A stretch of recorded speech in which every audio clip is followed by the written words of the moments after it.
Hello, sci-fi friends. It's Sonia with the Sci-fi Adventures Channel, and I'm finally back with the final chapter of my story, Time Tracks. For those of you who've been following that story, I know you've had a long wait, but it's finally ready. So I am going to be posting this last chapter, chapter 13, in installments for technical reasons. So I'm going to be posting it in parts, and this will be part 1, again, of the last chapter, which is chapter 13.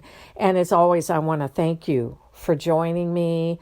And I am just going to go ahead and get right back into the story. And if there's some new people listening, you can find chapters 1 through 12 right here on my channel. So here we go with chapter 13, which I titled A New Day. Daniel and Sophia were still in an embrace in front of the now closed portal as TC broke away from Friedrich, Spencer, and Candace and headed over to them. I do hope I'm not interrupting. I just wanted to tell you both again what a great job you and Spencer have done in helping to save your timeline. I also wanted to run something by Daniel that I think might be of interest to him.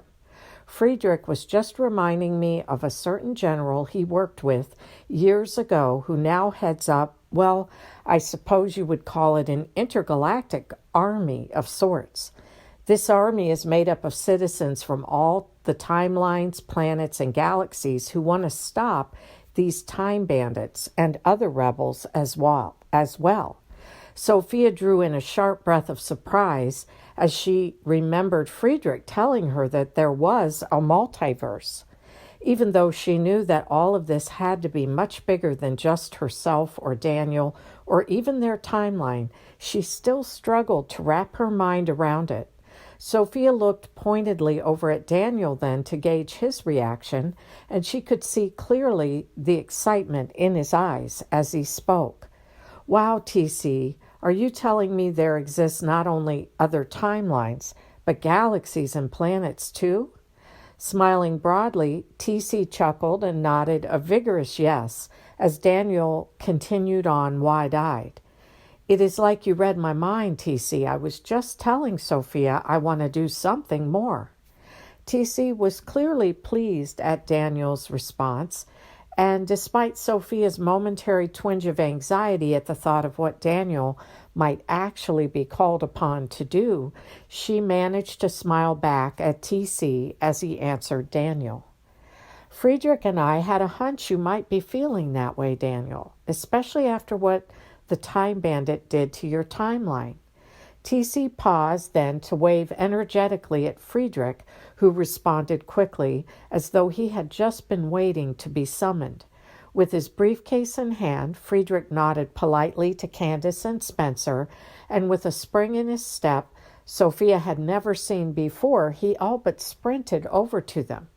As Friedrich joined their small group, Sophia was more than pleased to see Friedrich in such an outgoing and cheerful mood as he smiled and greeted them. I do say it really has been quite a victory for us today. I want to congratulate everyone on a job well done, and Sophia, it was most impressive the way you took the initiative. Genuinely touched by the compliment, Sophia smiled at him. Thank you, Friedrich, but what about you? How did you retrieve your briefcase like that, right out from under the time bandit's nose? That is what gave us our best chance. Friedrich furrowed his brow ever so slightly and thought about it. Okay, I think I'm gonna pause right there. My time is up for this first installment of the last chapter of Time Tracks, chapter 13, A New Day. I hope you're enjoying it so far, and I look forward to seeing you for part 2 in the next video.